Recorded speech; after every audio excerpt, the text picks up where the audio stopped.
Disclaimer. The views and opinions expressed in this program are those of the individual speakers, commentators, guests, experts, and our hosts. They do not explicitly or necessarily reflect nor represent the network broadcaster channel and/or program's policy or the views held by this network broadcaster channel or program. The network broadcaster channel or program cannot be held accountable for all or any views expressed during this program.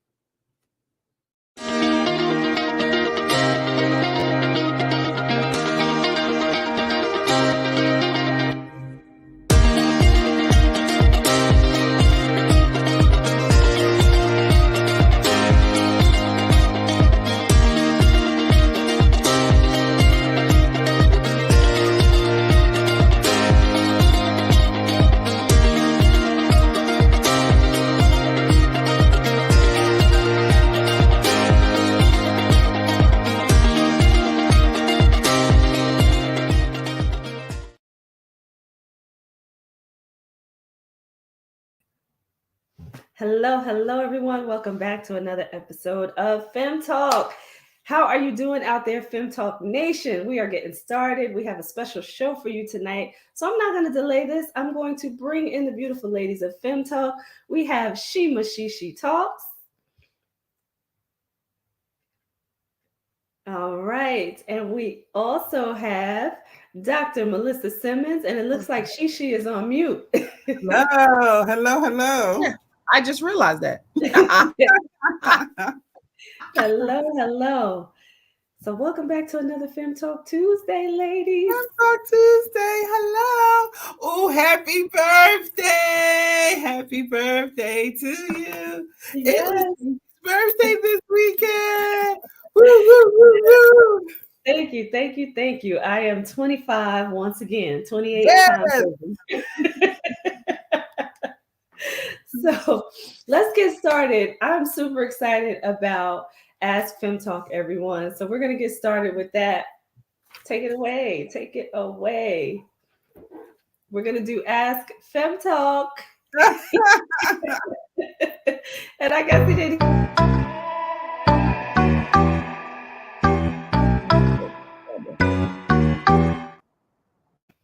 All right. So listen, every week now we have been doing Ask Fem Talk. We ask that you continue to send in your questions for opinions and insights from the beautiful ladies right here on Fem Talk. It has been absolutely amazing. We love getting your questions, and there have been some good ones, and tonight is no exception. So This question says, I'm getting older and realizing my body is not the same anymore. Says summer is coming around. It's around the corner, and I don't feel as confident as I once did. How do I navigate these body changes while still appreciating my natural body for what it is? Ooh, that's good. So I don't know how old this person is. And the reason why I'm mentioning that is because she talked about body changes. And I know oftentimes, and I'm saying this because I'm a woman that is 53, and I know oftentimes we talk about how we experience body changes naturally, just as we age. But I want to talk to this woman about, exercising the confidence that she said that she doesn't have. It is a daily walk. And I would say to her, don't stress out about what's changing. Take steps every day and decide to make little changes that are going to allow you to change how you feel and how you look in your body. I want to read this quote because I just read this today in Do the New You by Pastor Furtick.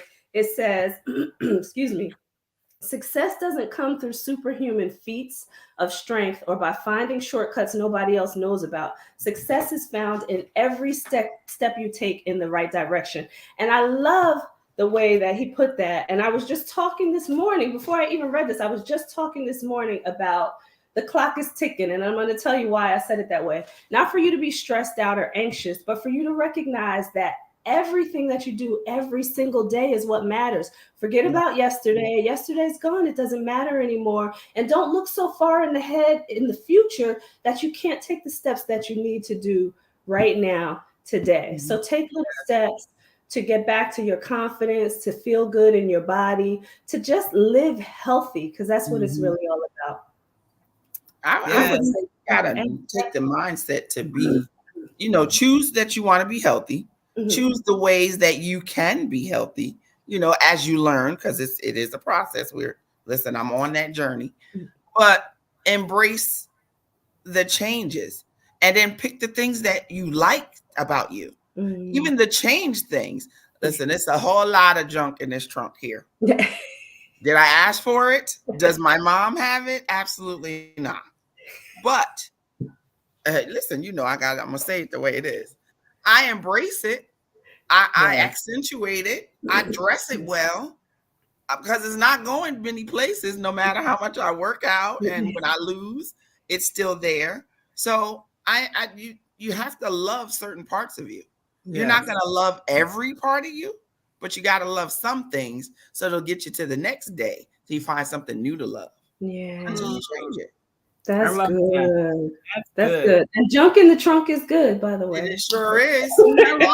Yes. I agree with what both Tracy and Shima said. And I said, I agree. Love who you are today.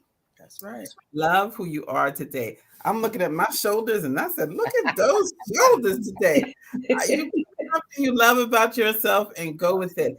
And also, there are the cutest cover-ups on sale on Amazon and Shein, girl. You just need a cover-up and they sheer. So you get one of any color and it's just sheer. You can get them for the top and the bottom.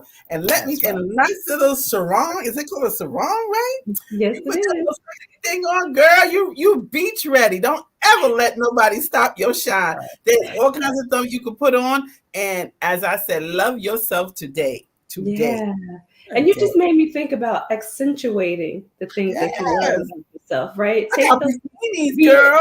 eyes, your hair, your junk in the trunk, whatever it is, your shoulders, like Dr. Melissa mentioned. Listen, accentuate whatever it is that you love about yourself and just continue and look at yourself in the mirror and say, girl, you look good. Girl, say, I look good today. With all of it. Right.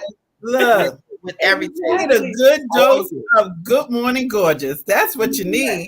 Get some music on and sing it to yourself. Good Morning Gorgeous. That's right. I love it. I love it. So now we're going to move on. We appreciate you for the question. We hope that gave you some insight. We hope that helped you. Just love yourself each and every day that you wake up for the beautiful person that you are. So we want to move on to our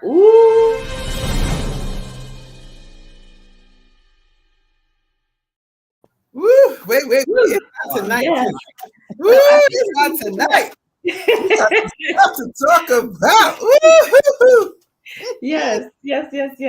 So we're going to start with the update on Princess Kate because we mentioned her last time. We were talking about where is Kate, right? Yes, and now Princess Kate has come out and released the fact that she is suffering and battling cancer and has been over the last few weeks and has been working with her doctors and has the support of her family in dealing with her cancer diagnosis and battling cancer. So our heart goes out. I know firsthand what it's like to battle cancer and go through that process. So our heart goes out to her, her and, thinking about her being a mother and understanding what it is to be a mom and have those fears of, being able to take care of your children while you are going through that journey. So our heart definitely goes out to Kate. And we wish her and her family well.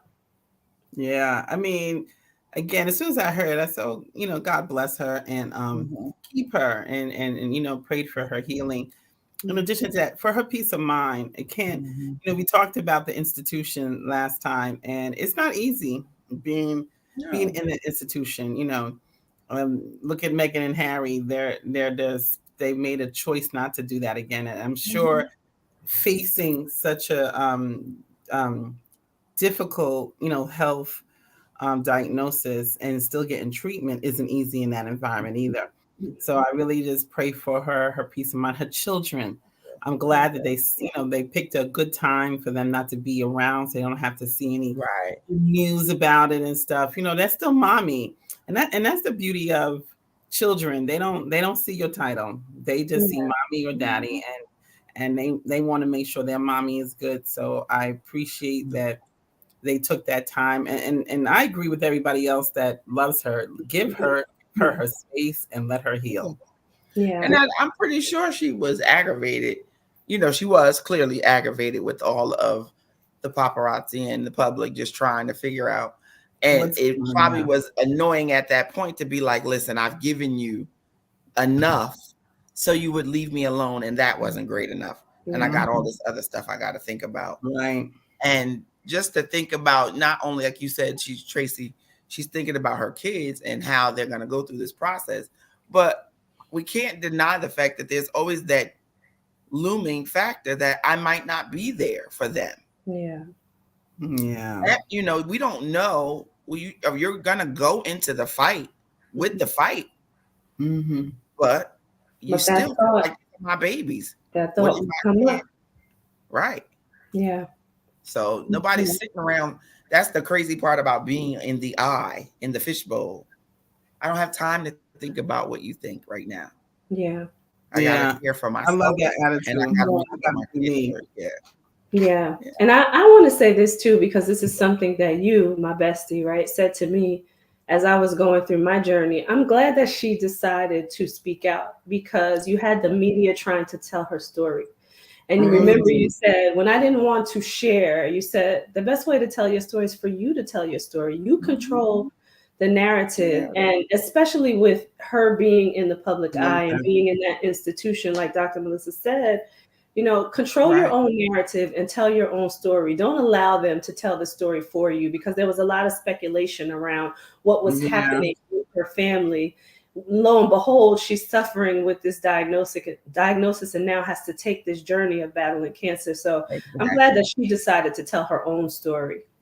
Me too. Yeah. I mean, and to your point, and it's such a hard, and just for your own personal, for you to accept what's going on. To, you know, what she was saying, the thought that, am I gonna get through this? What are my kids gonna, that whole thing is real. Yeah. And to have all that on top of it, I just pray she does her and doesn't allow anyone to dictate the next few months that she is going to, start her healing and her therapies and her all of that stuff that she's going to do now. So yeah, whatever's happening out there in the institution, right? And we'll just leave that where it is. In her interview, that's what she talked about. She talked about her kids. She talked about having to explain it to her children, and still, wanting to make sure that she's being a mother to her children. So yeah, definitely identify with that. And I could tell you that was my anchor through that process. My son was my anchor. So I wish her well. That's right. Yeah. Love it. Good for her. So for the next one, we have two hot topics tonight, everyone. We have two hot topics tonight because we could not leave this one behind as well. So, Dr. Melissa, you look like you're ready to talk about it. I'm gonna let you set this one off. I was actually gonna go, because I was gonna go in chronological order for my day, how my day started. So I'm gonna go to the first one first. And I woke up to the news and just saw this bridge collapse, and I was like, "What just happened?" And I woke Lamar. I said, "Lamar, get up! You got to see this." And he goes, "What? The alligators in the water?" I said, "What is you talking about?" What? Because he didn't know. I guess between dream and reality, he got all messed up. But anyway, when he finally see what happened just now, I'm like, "Wait, it's alligators in the water?" I said, "What happened?" But I mean, I've never seen it. You know what it reminded me of? It reminded me of 9/11. When those buildings came down. When I saw that thing happen, I said, "What just happened?" And I think the fear for me is how quick the entire bridge came down. I could not imagine we see how many bridges we go through. I know the scariest thing ever. We have this bridge, now we're in Delaware. There's this bridge that goes into Maryland, and can get you. So we always cross one of these three bridges that they're talking about.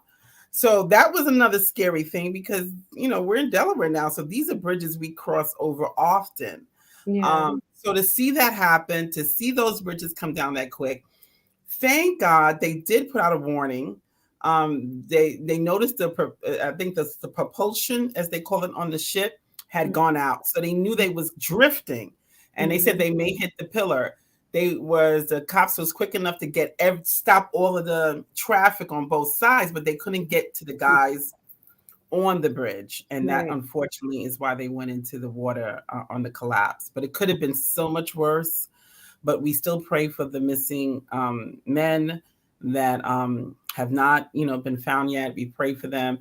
I'm just praying they're, because they was in big trucks. Maybe there's a pocket of something they're under, and they can still find some of them. So my prayers are still out for them. But that was just unbelievable. Absolutely. Unbelievable. So we want to just talk. Again, like you said, just let's pray for the families there, for people that were on the bridge, and for those who are missing. Our hearts go out to them.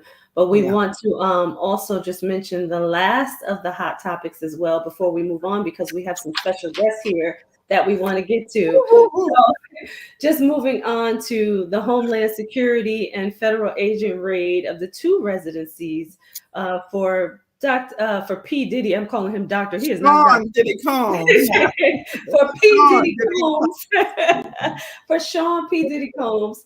So there's a lot of alleged charges around, why they went in, and they're saying for sex trafficking, also for drug trafficking and narcotics, and also for firearms. So we don't know, exactly what's happening. We do know that no one has been arrested thus far. The attorney in this case said that it was a very aggressive raid, and they did bring approach out of the home in handcuffs, and they definitely damaged the home pretty severely. Actually, the home was a mess. They showed pictures of the home, and the home was a mess.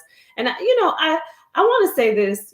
I know when people have alleged charges and it's something that serious, they have to take it serious. But you have to think about, everybody in the household may not be a part of what's happening, right? So then to go in so aggressively and damage people's homes, and there may be kids in there may be wives, there could be grandmothers. We don't know who's in the home. So I always wonder why they go in so aggressively. Because if you're going to get that person, bring them out and start and look around and take what you need to take.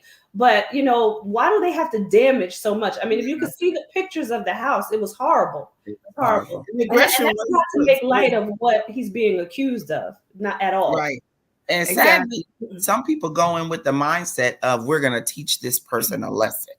Or, he thinks he's, he thinks who he is. So we're going to tear up all his stuff. So we're going to show that he's not mindset. Right. It is a psyche. It is definitely a psyche. The intent is to scare enough to let people know that we're not playing. That was intentional, to let them know this is serious, to let people know it's serious, to let don't take this as lightly.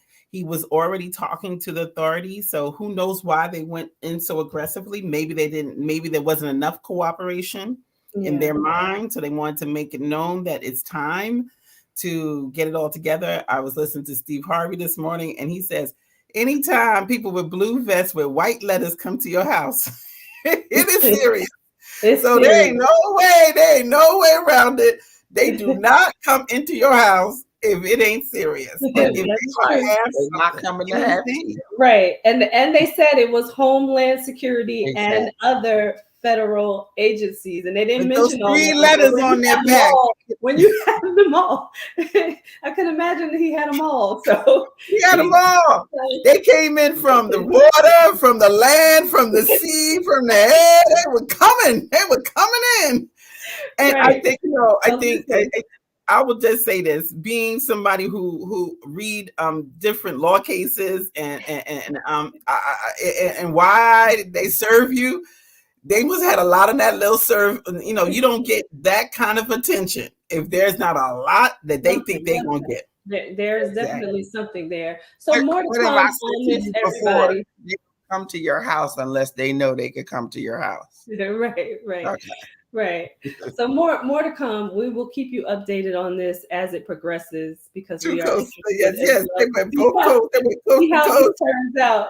That's right. It was coast to coast, literally, right? So we will Oh, just definitely see how just this one turns point out. before we But we go. do not. Wait. One point. Antigua does have extradition, so just in case you wanted to know. That's So we gonna hilarious. see you later, Diddy. That's what you saying. We gonna see you later, Diddy. We You gonna see coming back, you. boo boo. You coming back. That being said, everybody, we have some special guests here, so we want Yes, to we definitely make sure that do. we highlight these beautiful women. So, Yes. Shima Shishi, take it away. All right. I am going to start off with my shine the light person. She will not let me read her bio because she is just that sweet and that humble. So I'm going to talk to you about her from my perspective. This is a person that saw me as a child very early. Ooh, I was quite hyper. Had a lot of questions. I did a lot of things. She had a lot of patience. She is one of my mom's best and longest friends. Um, she has cared for several. I don't even know if several is enough words. Several hundreds, thousands of children, families, people, community in the city that we're in, that she's from, Patterson, and lives in Patterson, New Jersey. She worked for DIFAS for so many years. She has seen so many things, and it has not tainted her eye and her love of people and community. She still feeds me, my family, her friends. I couldn't have thought of another person to ask to be on this part of our show, to honor in this way.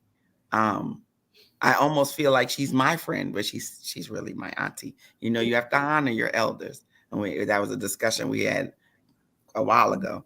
But she's a friend to me, and she still sees me to this day. And I would say doctor, but she doesn't want me to. So I'm going to say Reverend Doris Carter. Welcome to the show. Yes. Oh, Shima, that was so beautiful. You know, I'm glad that you said it to me while I could hear it. Absolutely. Because many times in life we fail to tell the people in our lives how we feel, and we want to talk over them instead of to them. And just as much as you say, I meant to you, I watched you grow. Oh boy, was she a kid. I used to go over Jeanette's, and as soon as I come there, Shima got that look. I said, can I ask you a question? I said, okay, ask me, Shima. I give her an answer. But then sometimes Jeanette said, why don't you come over? I said, Shima, if you keep Shima away from me, I'll come over. But she always was asking questions. But I have to say, just as proud as she says she is of me, I am of her. It's a mutual. Oh, that's so sweet. Because I see her not just as that little child, inquisitive child, but as this beautiful woman, hungry for life, and with a spiritualness in her that I know that in her life she's going to be all right, you know, because she has that about her. And like I said, I was listening to you talk in the last one, and something that I always say is that we know where we've been, but we don't know where we're going. Only God knows what the future holds. And unfortunately, when our young people get famous, they forget that. They forget that they have to be answerable to somebody. And they could be, you know, I don't understand it, how foolish it can be to go wrong and think that you're never going to get caught. Come on, mother. Yes. And what they fail to realize is the skin that they're carrying. they're going to be treated different than anybody else. Okay. So why y'all acting like you're untouchables? Exactly. Okay, Exactly. you're untouchables until they get ready to get you. That's right. How many people in his same category have they went in their house like that? Mhm. I'm not trying to say whether he's innocent or guilty, but they treat us different. Yes. The laws of this Yes. country is a white man is innocent until they can prove him guilty beyond a reasonable doubt.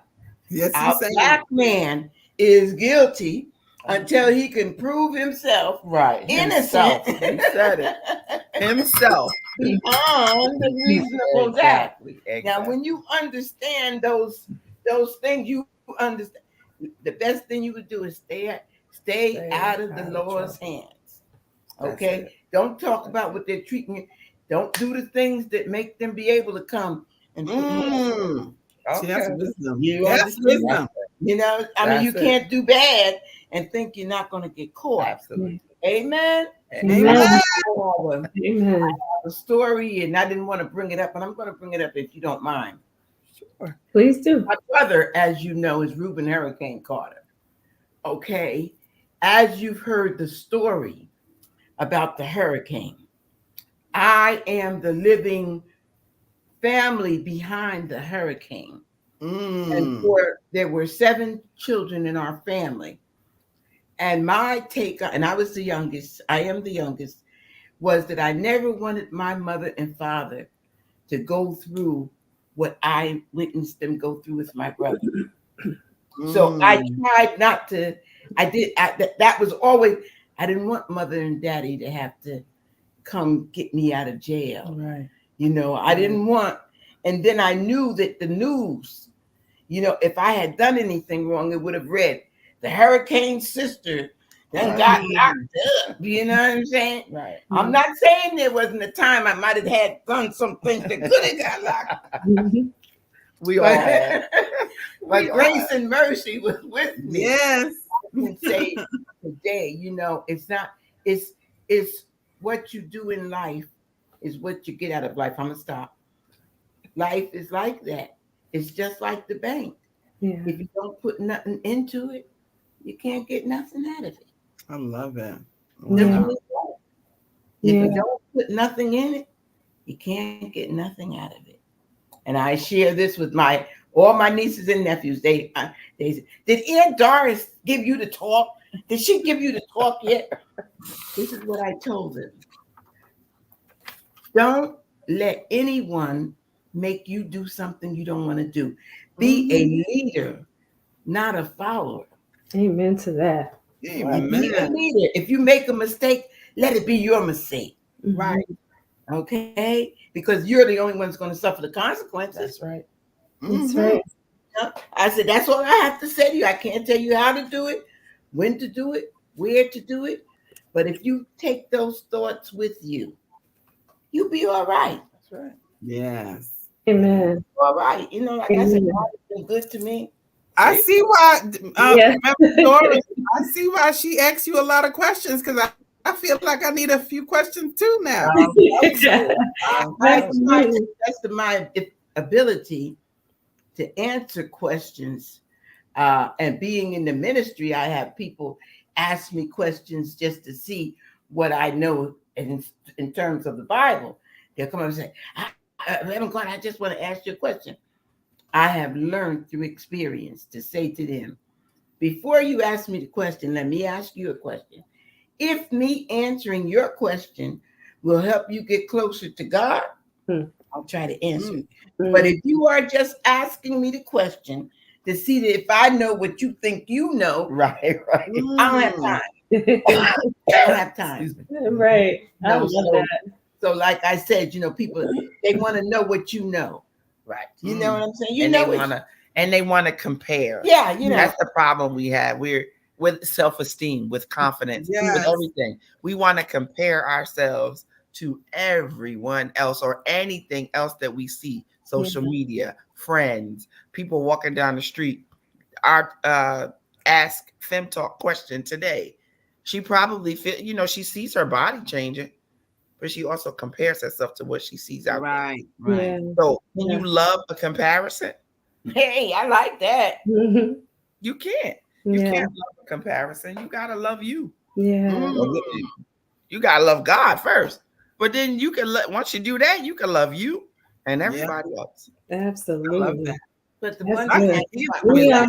thing We have to take a quick break, and then we're going to come back. We're going to introduce our next guest. Don't go anywhere. Miss Doris, you cannot go anywhere. Stay right there.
All right, and we are back, everyone. We have a background conversation. We apologize. That is quite all right. That's quite all right. So we are going to bring in our next beautiful guest. Her name is Marilyn Morales, and she is here. She is a very beautiful friend of mine. I met her at a conference, actually, but I wanted to highlight and shine the light on her today because of who she is and what she does.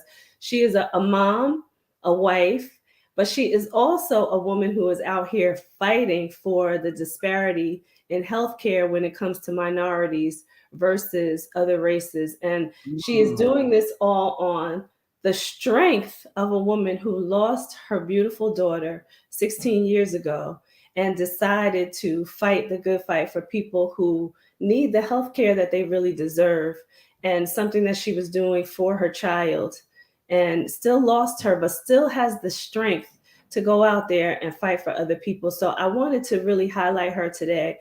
She's just a beautiful person, though. She's real. She's real as they get, but she's out here doing so many things. You know, she's still working. She's still a mom. She's still a wife. She has Izzy's legacy, where she is helping people get the health care that they deserve and get educated around health care and how to get the proper care, particularly for minorities, because we are overlooked. We are overlooked when it comes to getting proper care. And she is a registered nurse as well. So she has a lot going on, but I wanted to highlight her. So thank you for being here, Marilyn. Thank you so much. Thank you so much for having me. I cannot tell you how much I enjoyed all the conversation tonight. I'm sitting here just listening. Miss Doris, you sound just like my mom. Everything you're saying, my mother said to me the entire time growing up, especially those of Hispanic, the Black and brown people. We know we have to recognize that we are treated differently. So don't go out there and act a fool. That's right? That's right. Just don't do it. That's right. And that's what she would tell me all the time. And she was like, you know, you have to be 10 times better than a counterpart of a different race, right? Because we're looked at differently. When I went through my nursing career, I became a nurse at 17 years old. I'm from Brooklyn, New York, right? So I went to So, you know, and I remember my first nursing instructor telling me the same thing. She was military trained, African-American woman, who grabbed me and said, we are every single one of you, every single one of those students that were there, 40 young ladies and one man, one young man, because we were teenagers and we were all minorities. And she said, you are doing something that your counterparts are not, right? You will be looked at differently. Remember that you are professionals and always act as such. Never let anybody treat you differently than what you are. Amen.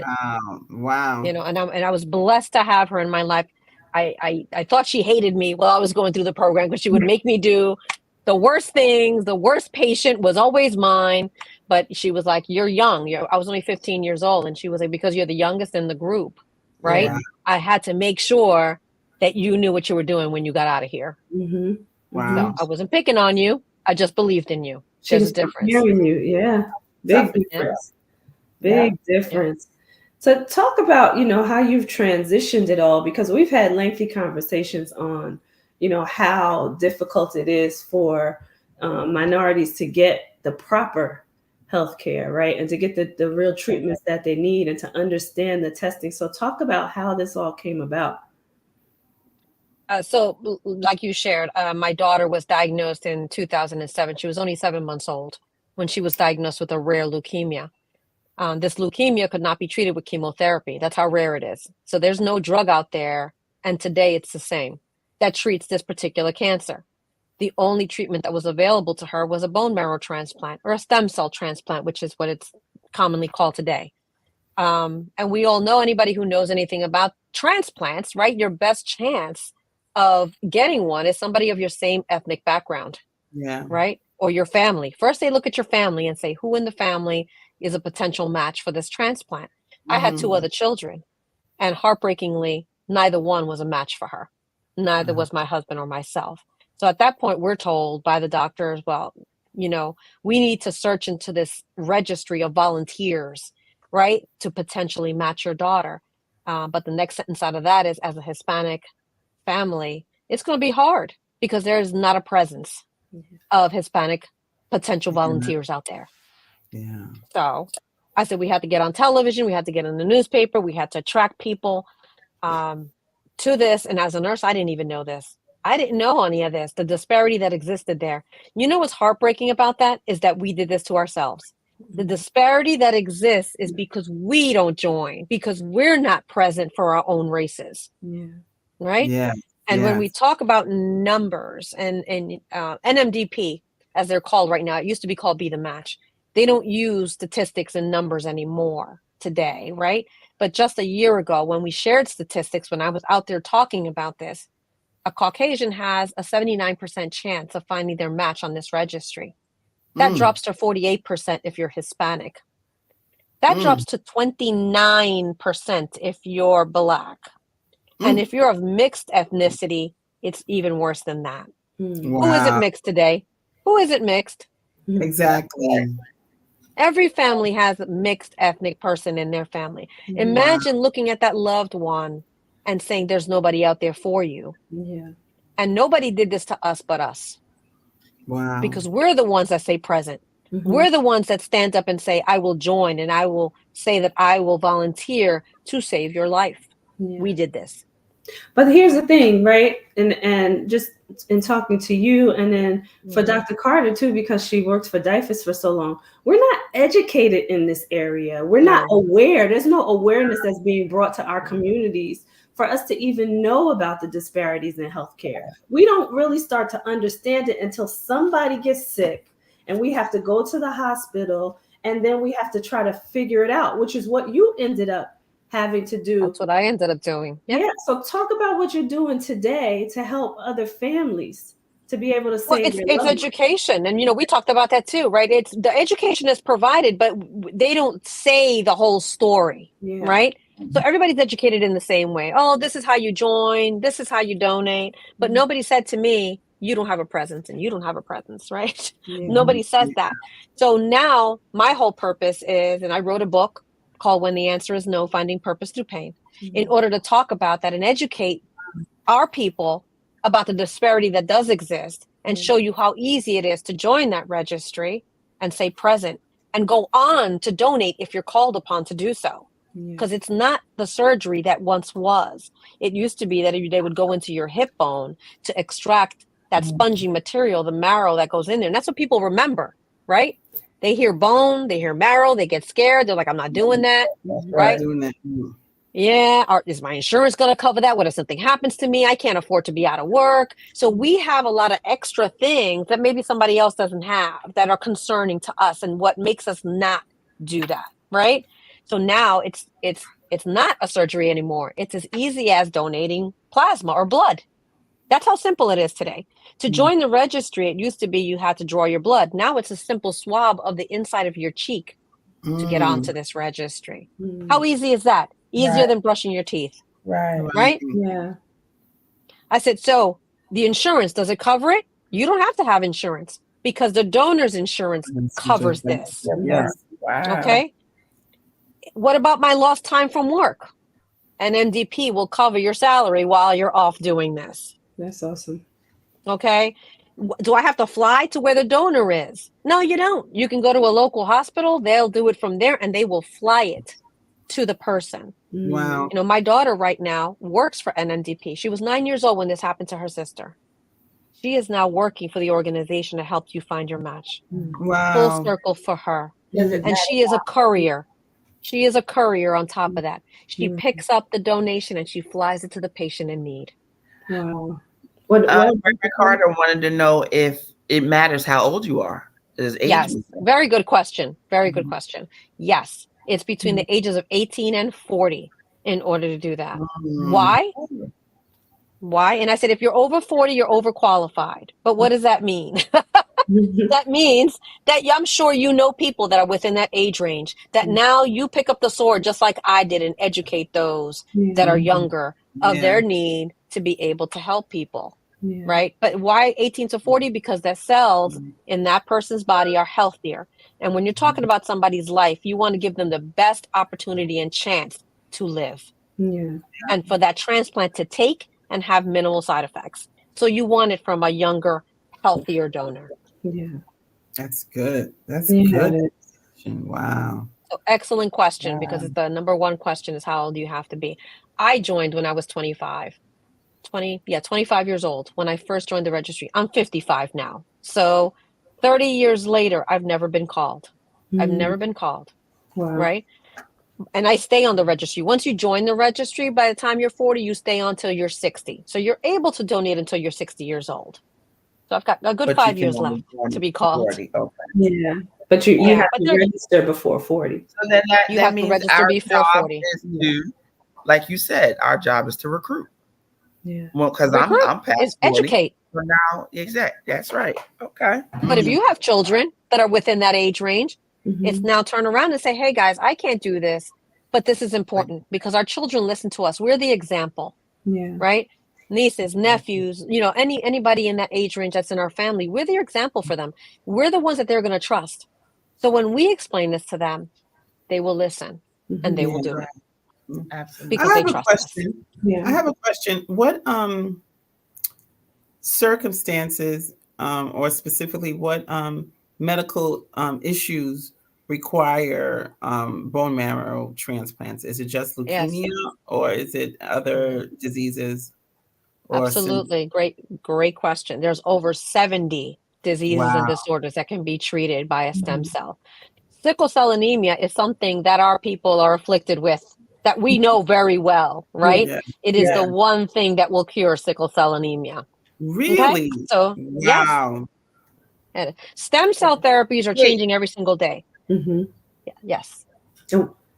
What do you think about the stem cells that they're now providing through like other methods, like patches, and is there any validity to those things as like preventative care versus, you know, once somebody's already sick with something? I don't have enough information about those stem cell patches. I know there's been a lot of talk about stem cell therapies, all different kinds. And NMDP is one of the bigger people that are looking into that to be able to provide those kind of therapies, you know, to treat all these different, anything that has to do with blood disorder, any kind of blood disorder that you can think of, leukemia, lymphomas, sickle cell anemia, these things can be treated. All kinds of anemia. There's all different kinds of anemia where our bone marrow doesn't produce enough healthy cells or enough cells of an immune system to keep you healthy, right? So any kind of diseases like that, stem cell therapy can treat. Wow. Over 70. And I'm so glad you explained that, especially the sickle cell piece, because I know my family has traits of it, and one never knows, you know, if that child is going to get something. So I never knew that stem cell therapy now can address and reverse sickle cell. So I appreciate that information.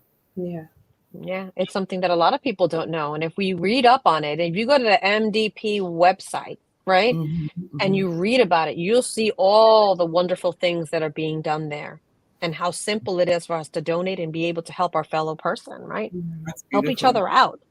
Do you have a web we could get your information? We could stream that Yeah. on, So that website. Izzy'sLegacyInc.org is my personal website that talks about my mission. My mission is also to help financially those on a cancer journey. We've been able to, we just started like in November, and we've already helped 3 families financially who are on a cancer journey, all with children suffering from cancer. And we all know cancer is expensive. We all know that, right?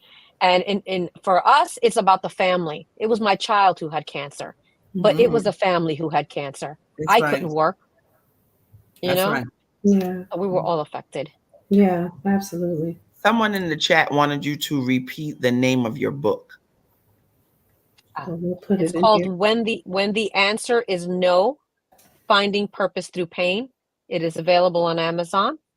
If you're interested in a signed copy from me, and it goes any book bought through Izzy'sLegacy.com, which is a different website that's just specifically for the book, Izzy'sLegacy.com. The proceeds of the book 100% goes to the foundation and to helping families in need. Love it. I love it. So Thank you.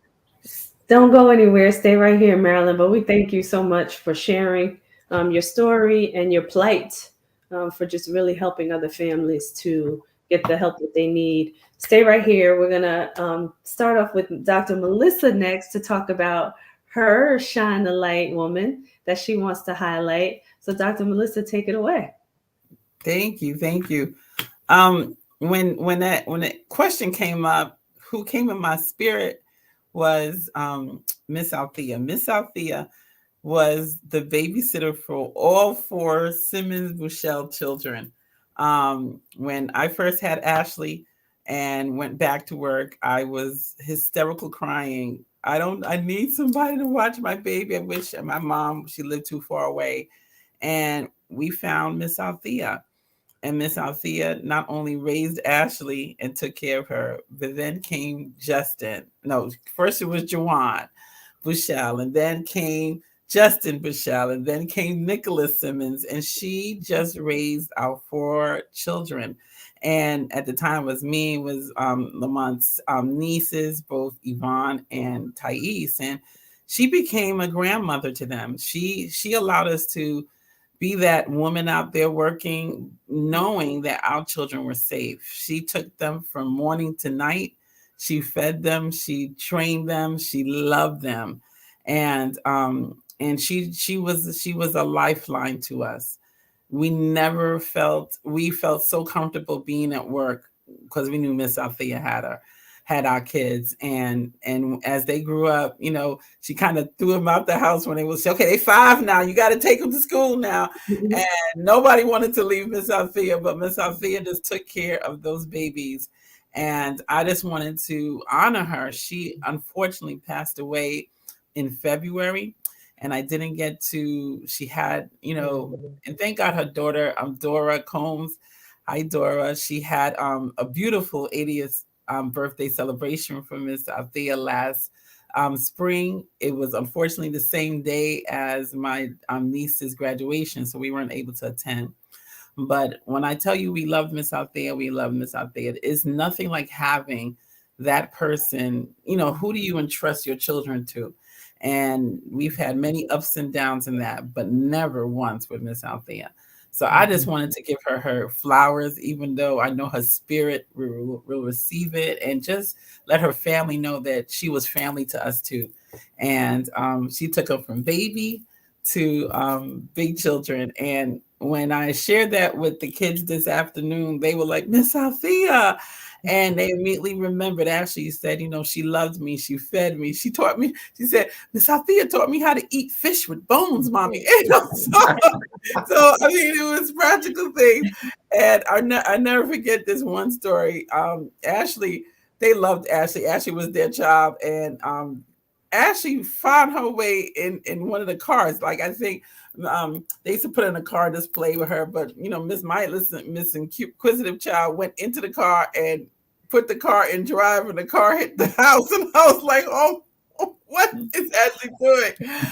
But Miss Althea said, oh, come on in, baby. It just took her and said, y'all need to lock that car next time. But Right. I mean, it was one of those kind of things. She just always was there for us. Even when we had things that we had to take care of and sickness and disease hit the family, she came and took those babies from us and said, don't worry, I got them. You do what you need to do.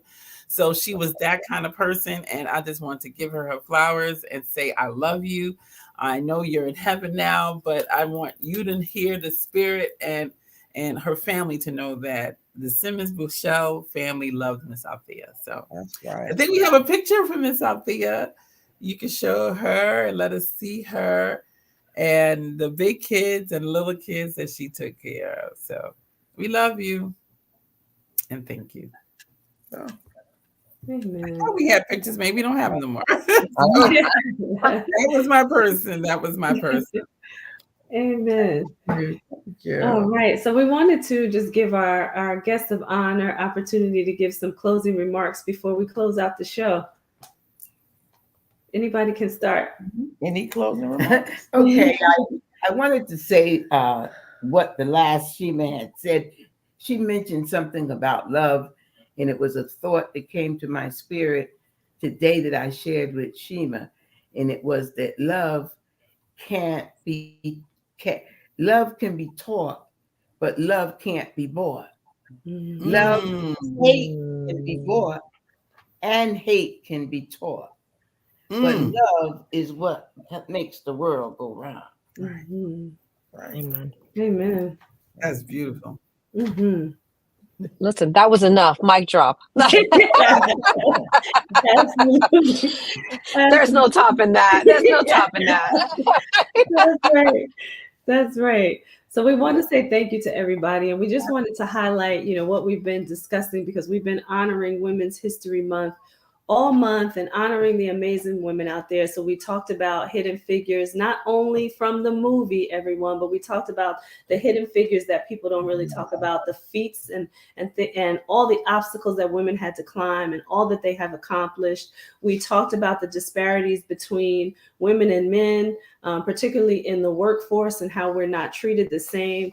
We also discussed, and I have some things written down because I couldn't remember all of it, but we do not want to forget the Girl Bossed Up Leadership Summit, because that happened right here in March during Women's History Month. It was actually on Women's International Day. So, and that was an absolute amazing summit. If you missed that, you want to make sure that you are there for the next one, because chains are broken, women are empowered. Yeah.